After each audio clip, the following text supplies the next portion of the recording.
한국과 미국의 국방 외교수장이 미국 워싱턴에서 만나 북한의 파병과 러북 협력, 비핵화 등 한반도 정세에 대해 논의했습니다.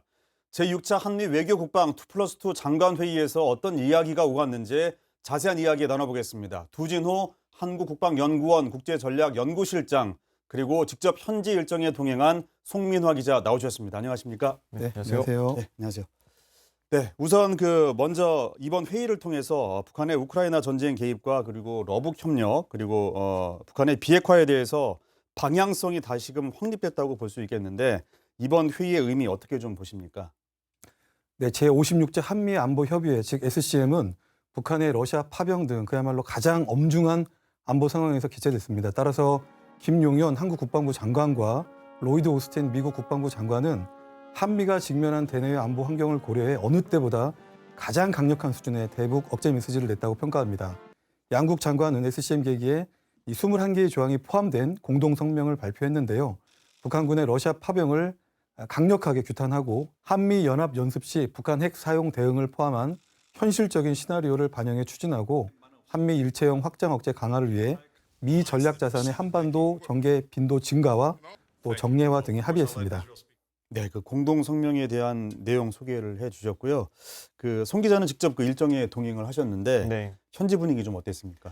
일단 제가 이 워싱턴 DC를 방문했던 그 기간이 미 대선 기간하고 이게 좀 맞물려 있다 보니까 아무래도 이 지역의 어떤 그 경비 이런 부분들이 좀 삼엄한 부분들이 있었습니다. 이게 단지 뭐 SCM으로 인한 부분은 아니었고요. 현지에서 제가 영상을 좀 촬영을 해봤었는데요. 영상을 좀 같이 보시면은 도로에는 경찰과 같은 그런 공권력이 대거 투입해서 교통을 통제하는 모습을 자주 볼 수가 있었습니다. 물론 아까 말씀드린 것처럼 SCM으로 인해서 이런 모습이 연출된 것은 아니었지만 SCM에서 러시아와 북한군 파병이라는 다소 민감한 주제를 다뤄야 했던 만큼 경직되고 무거운 분위기가 이어졌습니다. 네, 현지 여론은 우크라이나전에 북한군이 파병된 것과 것이 과연 이 글로벌 안보 정세에 어떤 영향을 미칠 것인지에 상당한 관심을 보였습니다. 그리고 송 기자, 김영현 국방부 장관은 방미 일정 이후 캐나다 오타와를 방문해서 네.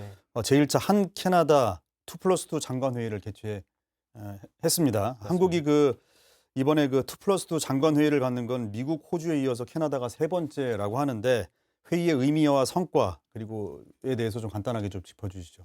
물론 뭐 이번 양국 그 장관 회의뿐만 아니라 이제 2+2 회의 같은 경우에는 캐나다가 우리의 우방국이다라는 점을 확실히 보여준 그런 회의였다라고 볼 수가 있습니다.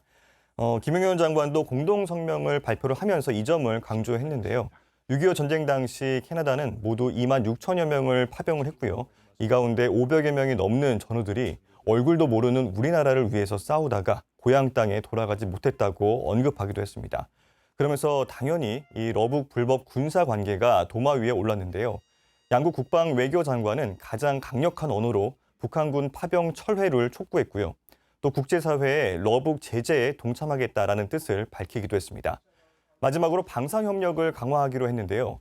현재 캐나다는 3,000톤급 잠수함 도입 사업이 진행 중입니다. 후속 군수 지원까지 포함을 하면은 60조 원 규모의 초대형 사업입니다.